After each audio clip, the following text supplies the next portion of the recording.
fiction, science fiction, horror, fantasy, crime, LGBT, thriller. You have now entered the House of Mystery with your hosts, Eric Shapiro, David North Martino, John Copenhaver, and Al Warren. Heard on KCAA 106.5 FM Los Angeles, 102.3 FM Riverside, and 105.0 AM Palm Springs. And today we have a very interesting writer. Welcome to the show, Morgan Mason. Hello. Thank you for having me. Morgan, so now you've got a book coming out under your pen name, Morgan Mason. Tell us what your newest book is. Well, it's a gay romance of adult contemporary. So it's featuring two characters who are entering into a long-distance relationship and how they approach that. So, that's interesting. This seems to be a common thing we come across doing writer interviews. So you're writing a male-male romance. Correct. So, as a female, what brought you into writing about male-male?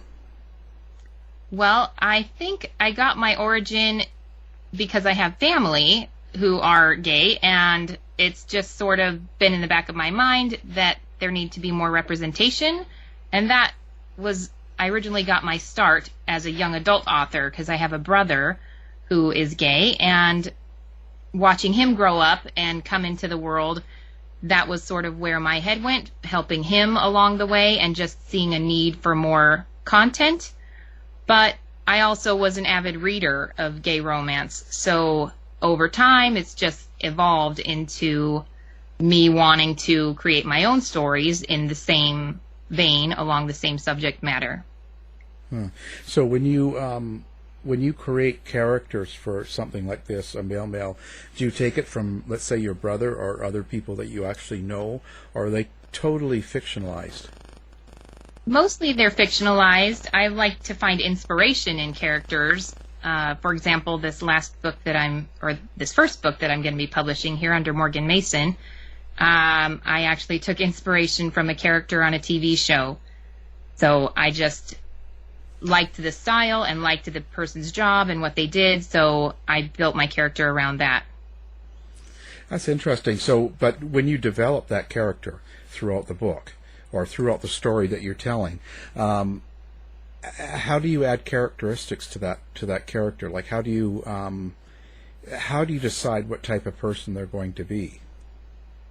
Well, I think I'm more of a fly by the seat of my pants writer. I don't like to plot out. I have sort of an idea where I want the story to go, a beginning, middle, end, some points I like to hit along the way, but the story just comes naturally to me.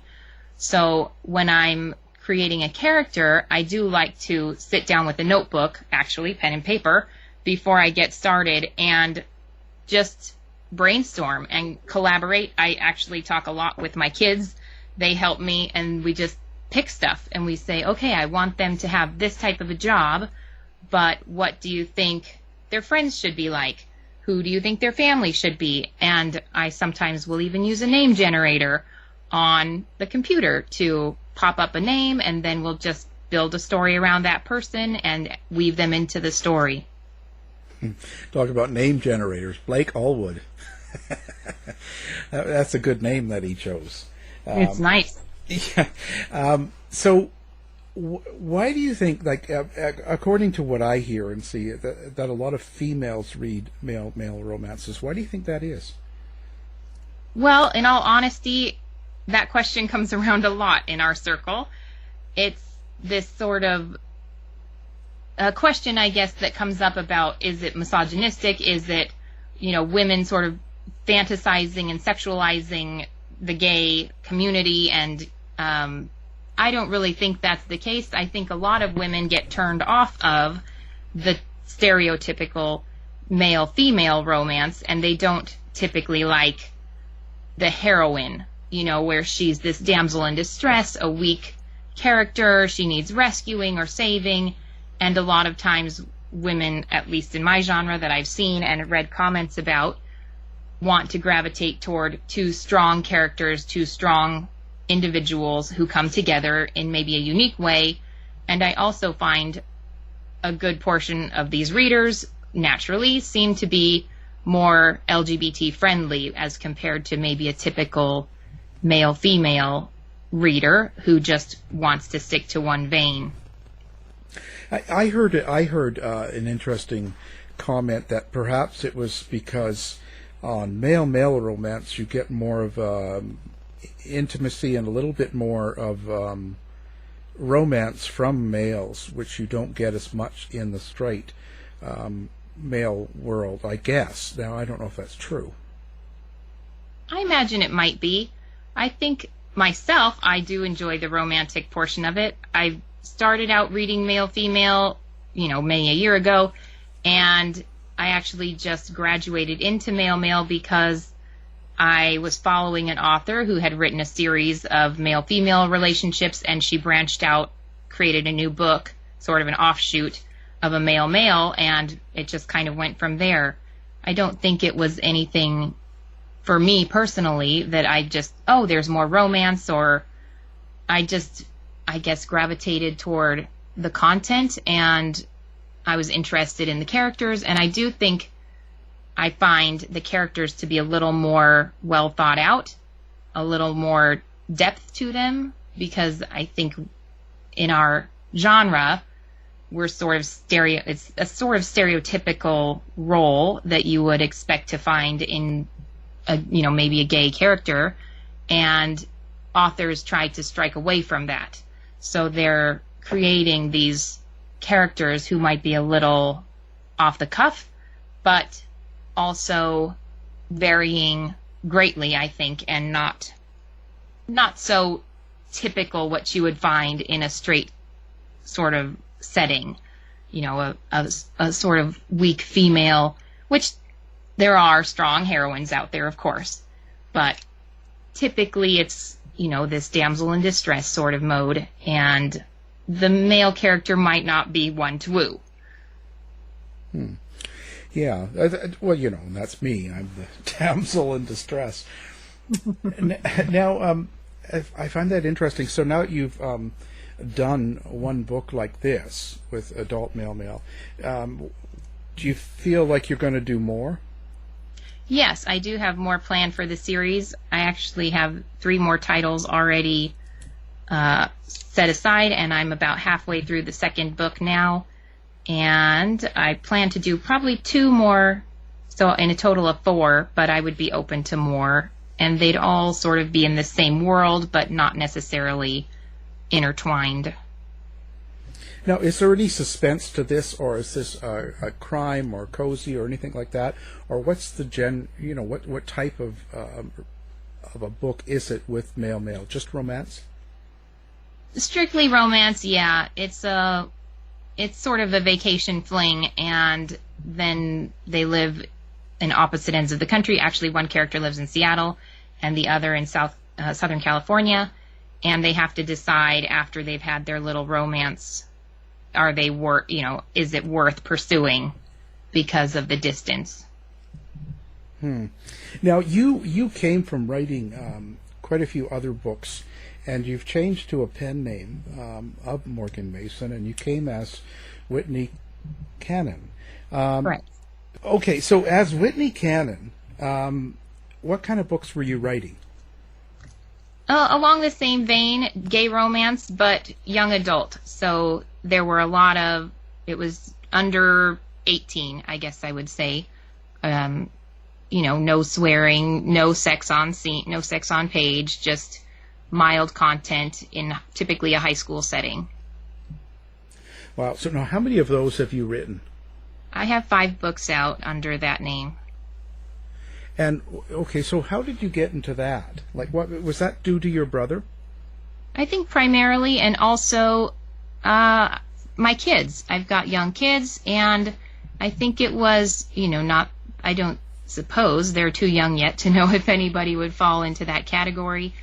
But as a parent, I just felt there needed to be more representation. I want my kids to be aware. I want them to be accepting. I want them to sort of approach the world knowing what's going on and not from a sheltered standpoint. So I didn't find it at all strange that it would be something I would write, and they are very accepting of it. They find it actually a little bit funny, but I think overall it gives them a sense of there's more to life than just what is normalized, I suppose.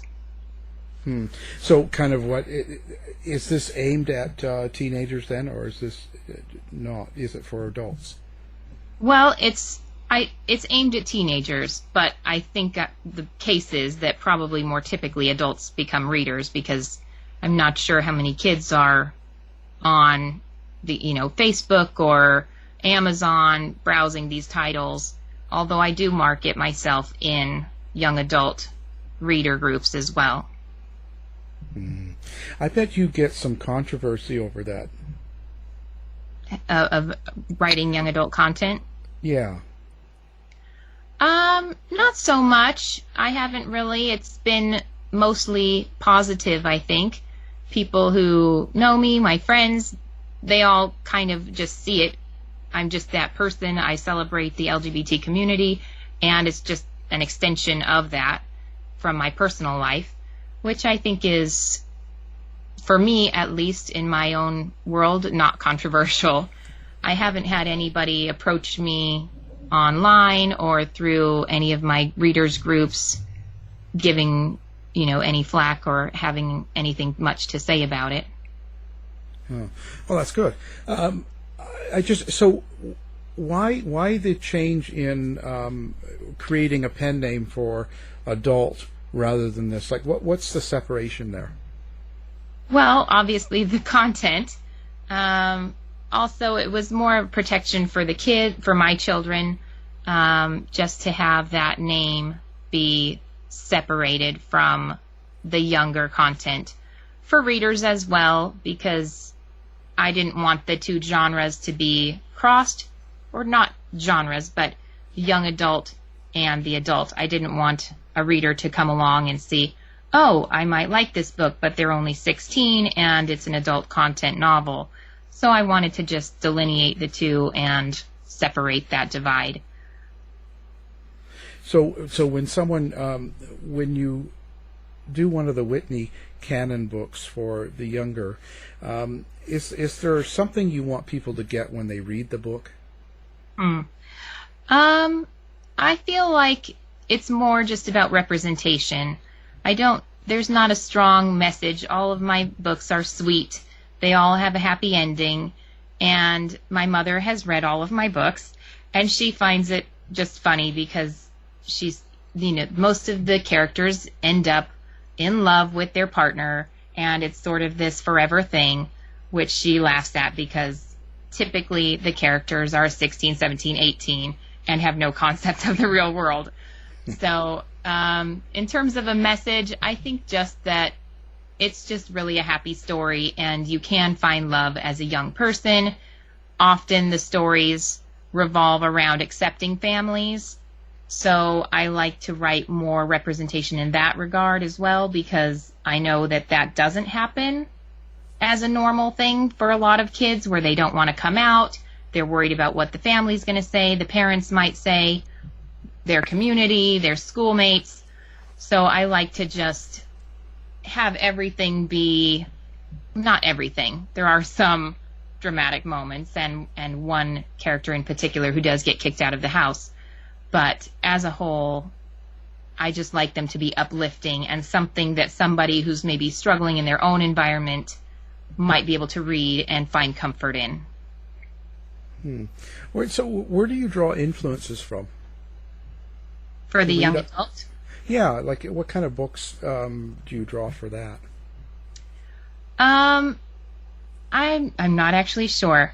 Actually, the very first series that I produced was called Connectivity, and I actually started that story several years ago when my kids were very young, and it actually was a male-female story. And as I got more into the male-male romance, I actually turned it into a male-male story. But it's a fantasy novel revolving around the theme of soulmates. Actually, those first 3 books all are in the same world. And there's this twist in your DNA that allows you to have this connection with another person. So that I didn't really have much inspiration for that. I just like alternative thoughts on something, the idea of a soulmate, but give it a new twist. And I haven't approached that again in my writing. I've only got about 6 books out, so it's a developing scenario. I would like to publish something in fantasy or crime or, maybe a paranormal, something like that, but we're still getting started. And now under your new book, for Morgan Mason, so on that, what do you want people to get out of that style of book? Well, really, it's just mostly for entertainment value. I just like it to be a quick weekend read, something sort of soft, feel good that people can pick up. And it's my first foray, so I don't want to go too dramatically one way or the other. I don't feel, it's more just a broad spectrum, nice, sweet story. It's interesting. So you're going to be doing more of those. Do you have a website or something that you keep all of this on, or is it just Amazon? Right now it's just Amazon, and then I primarily advertise through Facebook, where I'm a part of any number of dozen groups promoting and reading, and everyone sort of culminating around the same genre. I would like to get a website up and running, and the market for that, I know, is that's where a lot of authors get their subscribers and their new readers. But for now, it does cost a little bit of money to get these books out, and I'd like to get some books out to earn a little bit of money so that I can get the website. Yeah, it's all a circle. It all comes around. Very much is a circle. Yeah, it's pretty cool. Well, it's certainly an interesting idea and books and stuff like that, and I guess it's something you feel is very important to get a lot of these books out. I do. I think there are a lot of authors in the genre, but I don't know that it's going to hurt anybody to have one more, and it's my own take on it. It's my own twist on representation in that world, and I feel there's a good message, as long as your characters are well developed, well thought out, and I guess true to that world. You're not making stuff up that maybe wouldn't happen, which of course is fantasy, but you also want to do justice to actual gay men who are out there living their lives, because there is a lot of controversy about women writing in the genre versus an actual gay man who's writing in the genre and maybe knows from firsthand experience what he's talking about, where women, I suppose, are making it up and basing their own knowledge off of other readings, research online, that sort of thing, as compared to firsthand experience. Yeah, no, I think it's interesting. I think it's good. It's the water is warm, so come on in. I think more the merrier. It's fine, Yeah. But there's always going to be a little bit of that in the writing world. That doesn't seem to be anything unusual. That's well, that's fantastic. So now we will have your books up. We're going to have you up on the website as well, so people that listen to the interview, hopefully they tune in and enjoy it and pick up some of your books. Yeah, that would be lovely. Well, thank you again. Morgan Mason, thanks for being here. Thank you for having me. You've been listening to the House of Mystery radio show. To find out more about our guests, hosts, or shows, go to www.houseofmystery.com. houseofmystery.com. Show's over for now. Was it as good for you as it was for me? Well, good night.